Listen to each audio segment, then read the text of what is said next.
Hello, it is Fabian Williams, marriage and family therapist and licensed professional counselor with Life Anew. And today I'm actually sharing something new. I'm sharing something that I guess I'll call it created because I've spent so much time becoming this infidelity expert, I guess. I don't know that I believe that I am the expert in that area, but I keep having extramarital affairs fall in my lap, which, of course, being a marriage and family therapist, that is quite normal. It is just a different year, 2023. So we're in 2024 now when I'm taping this, but 2023 was a different year for me because I got cases of infidelity one after another. So it made me dig much deeper. So I'm not going to call myself the expert, but I'm going to say I am the in-depth researcher in infidelity, and for some reason God keeps putting them in front of me. So in order to work with couples that are dealing with infidelity, I developed this concept, idea, path, I guess I'll call it, of the 4 R's of infidelity. There are different R's for offenders than there are for offended, but the 4 R's at least keeps me on course with the way that we are going to work toward healing, because I do believe there can be healing after infidelity. It is definitely a choice. There are definitely things that you have to do. I believe you have to do in order to heal after infidelity, and these are choices you get to make. But it is possible. It is possible to live a healthy married life after infidelity. So the first thing I want to do is look at a few statistics, some really quick ones, because one of them is extremely old, but it was such an in-depth survey of, I think, 13,000 people that this data continues to be used. So in 2016-ish, 17-ish, the Institute for Family Studies studied couples from 2010 to 2016, and they found that 20% of men in those couples cheated and 13% of women. So those are the statistics. Why can't I talk? Those are the statistics that we kind of are going with right now, because I don't know if anybody has conducted a study of that magnitude. I will continue to research because it seems like this is becoming my new area. So that is an interesting dynamic, that 20% of women and 20% of men and 13% of women who are married admitted to cheating. So the other thing is, this is also skewed data in that everybody doesn't admit it. They don't admit it to their spouse.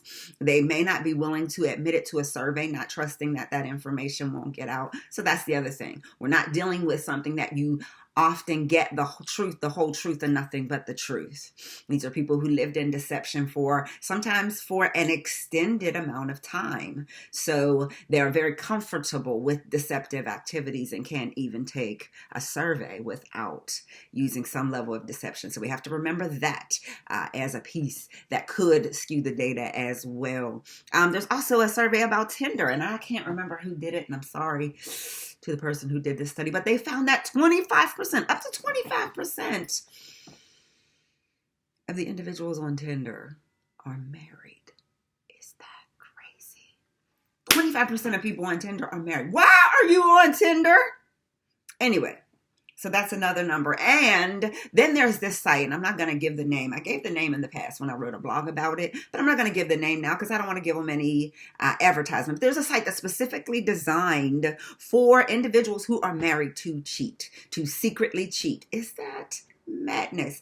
And that site is claiming, and this is also a 2019 number, they are claiming 1,500 people a day are signing up. 1,500 people a day are signing up. 1,500. No, your recording is not skipping. I'm saying it again because I want that to marinate. I want that to go in. Can you believe they had 1,500 married people a day signing up to find somebody who would secretly cheat with them? What is really going on? Okay, so we know that people cheat. We know that that is one of the most common. My dad says that the enemy continues to attack us through money, power, sex. Money, power, sex. So we know that people will cheat. People will become attracted to each other in this new workforce. We have people who are side by side working extremely close together, getting extremely intimate, and find themselves in situations which the workforce is one of the most common ways of falling into an extramarital affair. Another issue, though, with documentation is the definition of affair, of infidelity, depends on the individuals. Many people say, okay, it's sexual intercourse, but what about the intimacy? What about the intimate texts? What about the intimate emails? What about the lunch dates? What about the evening drinks at happy hour that we just happen to do because there's a group of people? So it can't just be us as a couple, just all of those things. So we don't know what infidelity is. Everyone has a different definition. There are textbook definitions, however, they don't apply to everyone. So that's another difficult area to get great or very, what is the word? Trustworthy statistics, valid statistics out of that. So that's another issue we got to think about. But I want to go to the positive because I am a hope dealer and I like to deal the hope that goes along with or can go along with infidelity. This is not for you if you are planning to have infidelity and you're thinking, okay, I'm going to do this and then we're going to work out these 4 R's. No, you are already deceptive in nature and you do not meet the criteria. I am sorry. Okay, so moving on. The 4 R's. The first one is for the offender. So for the offender, you need to show some level of remorse, responsibility, removal. Then you guys can rebuild. So remorse, responsibility, removal of that individual, of that temptation, whatever that might be. And then you can rebuild. My video is getting a little long and you guys know me, so I'm going to cut it off. I'm going to give you the 4 R's and then we'll talk about that. And maybe I'll go into each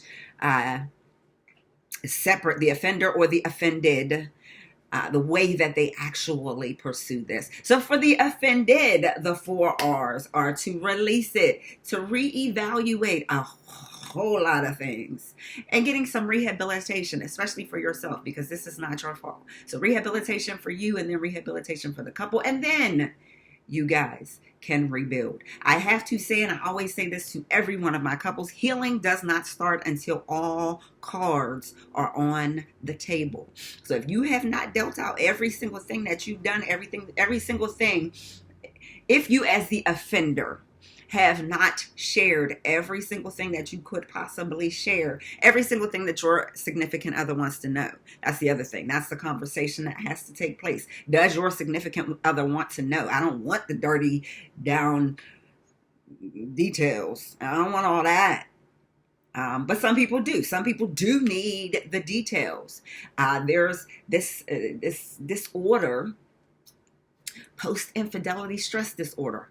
What? I never heard of that before. I know I work with post-traumatic stress disorder. Who knew that infidelity is a trauma? Infidelity for many people is a trauma. Why? Because it's betrayal. Especially if you come from a traumatic history, you end up in another betrayal, and it validates the fact that no one can be trusted. It validates the fact that all men, all women are dogs. No one can be, it validates all of that stuff. Even though we know it's a false validation based upon one individual who has betrayed you, it still puts a check in the box for that thing that you kind of already were, stirring on or stewing on in the past. So I am going to stop here, although this is like truly my zhuzh, like I'm really falling into a love and a newfound understanding and a desire to get more understanding of, 1, why people cheat, 2, how we can prevent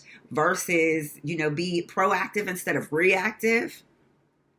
And 3, how we can heal. 3, most importantly, how we can heal after it. Because if the numbers are as high as they seem to be, 20% of men and 13% of women, back in 2016, remember it's a new day. Remember we done had WAPs and all that going on. So there may be more. But back in 2016, the number was 20% of men and 13% of women in that survey of about 14,000 people. How do we heal after that? It is a conversation that needs to be had. So I am going to have it. Cheaters never win. Healing is of utmost importance, and it is a trauma that we have to deal with in a very special, careful, surgical way. Thanks for listening.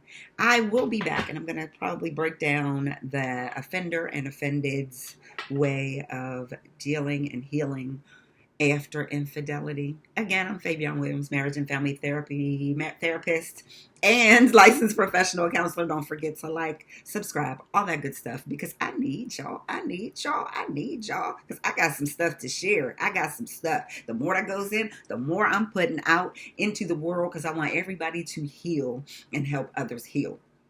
So with that, if you desire to receive my services, feel free to reach out to www.lifeanew.com. That's LIFEANU.